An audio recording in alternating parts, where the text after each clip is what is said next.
Good morning friends, स्वागत आहे तुमचं आजच्या प्री मार्केट रिपोर्टमध्ये. तर मग चला जाणून घेऊयात की आज कसं राहू शकतं मार्केट.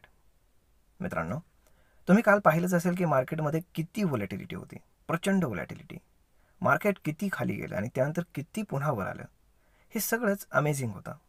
परंतु आज काय होऊ शकतं, तर सगळ्यात सुरुवातीला आपण जाणून घेऊयात US मार्केट काय म्हणते. तर US मार्केट आता थोडं स्टेबल आहे. स्टेबल इन द सेन्स जे हायर हाईज क्रिएट करत होतं ते आता स्टेबल झाले. त्याच्यामागचं कारण असं आहे, ते म्हणजे टेस्लाचे आलेले रिझल्ट्स. काल टेस्ला 6% डाऊन झाला, कारण टेस्लाचा रिझल्ट काही म्हणावा असा चांगला आलेला नाही. आता याच्यामागचं कारण काय आहे, तर चायनीज कंपनी जी आहे ती डायरेक्ट टेस्लाची कॉम्पिटिटर आहे, ती म्हणजे BYD. तर BYDचा मागच्याच महिन्यात रिपोर्ट आला होता की त्यांनी टेस्लापेक्षा जास्त कार्स प्रोड्यूस केल्यात.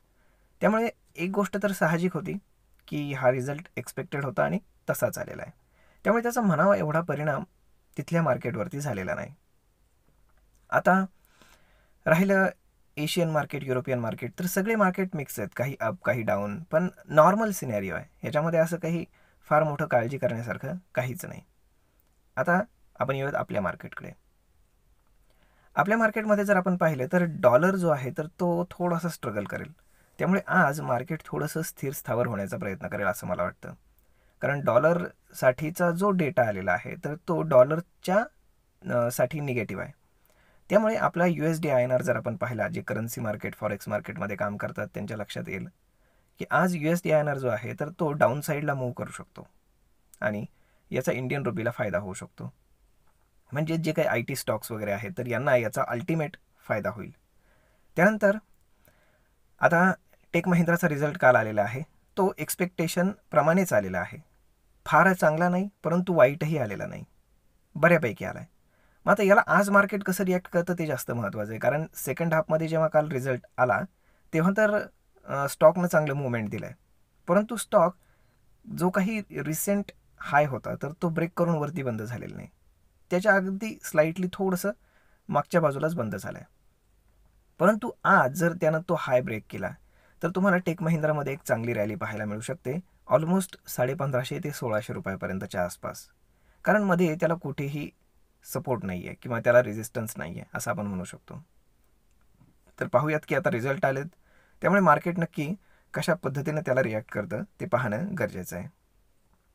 आता जर आपण आज पाहिलं तर आज मंथली एक्सपायरी आहे निफ्टी, बँक निफ्टी सगळ्यांची. त्यामुळे आज शक्यतो मार्केट चॉपी होण्याचं चान्सेस फार आहेत आणि जर व्हॉलॅटिलिटी आली तर फार मोठ्या प्रमाणात येऊ शकते. त्याचं कारण असं आहे की यानंतर आता 3 दिवस सलग सुट्ट्या आहेत, मोठा लाँग विकेंड आहे. परंतु यातला एक जो विकेंड आहे म्हणजे आपला 26 जानेवारीचा, तर तो फक्त भारतामध्ये आहे. बाकी जगातले सगळे मार्केट्स तर चालू आहेत. त्यामुळे आपल्याकडे जास्त मोठा विकेंड आहे. त्यामुळे जे काही ट्रेडर्स आहेत तर ते जे काही पोझिशन्स आहेत ते कॅरी फॉरवर्ड करून जातील अशी शक्यता फार कमी आहे. ते पोझिशन्स एक्झिट करण्याचा प्रयत्न करतील. मग काय होतं आहे ते पाहणं जास्त गरजेचं आहे. आणि मंथली एक्सपायरी असल्यामुळे काय होणार आहे तर तेही आपण पाहूयात. जर मार्केटनं जर डाऊन मूव्ह दिला तर मग मात्र फार मोठा डाऊन मूव्ह मिळू शकतो. परंतु जर मार्केटला जर पॉझिटिव्ह राहायचं असेल तर आज साधारण 21,530च्या वरती मार्केटनं बंद झालं पाहिजे. जर 21,530च्या वरती जर मार्केट बंद झालं तर मग मात्र मार्केट बुलिश होऊ शकतं. मग जर काही चांगले स्टॉक्स असतील तर ते तुम्ही कॅरी फॉरवर्ड करून घेऊन जाऊ शकता कॅश मार्केटमध्ये. परंतु तुम्ही कॉल किंवा पुट घेऊन जाऊ शकत नाही. त्याचं कारण असं की विकेंड खूप मोठा आहे, त्यामुळे तुम्हाला टाईम व्हॅल्यूचा लॉस फार मोठा होऊ शकतो, टाईम डिकेचा. त्यामुळे पाहूयात की आज मार्केटमध्ये काय होतं आहे. परंतु तुम्ही आज थोडा सेफ ट्रेड करा आणि जर मार्केट जर हायर मूव्ह करत असेल आणि 21,500च्या वरती जर बंद होण्याचा प्रयत्न करत असेल तर मग मात्र हे एक चांगले इंडिकेशन आहे की त्यानंतर जेव्हा मार्केट 2-3 दिवसांनी ओपन होईल तेव्हा चांगलं मुवमेंट मिळू शकतं. आता आपण जर गिफ्ट निफ्टीचं ॲनालिसिस केलं तर गिफ्ट निफ्टी आज कन्फ्यूज वाटते. गिफ्ट निफ्टी एक 20-25 पॉईंट गॅप डाऊन ओपन असं इंडिकेशन देते, परंतु साधारण मार्केट फ्लॅटच ओपन होईल असं मला तरी वाटतं. पाहूयात काय होतं ते. आय होप तुम्हाला ही माहिती ट्रेडिंग करण्यासाठी नक्कीच उपयोगी पडेल. तर मग भेटूयात पुढच्या एका नवीन व्हिडिओमध्ये. तोपर्यंत धन्यवाद.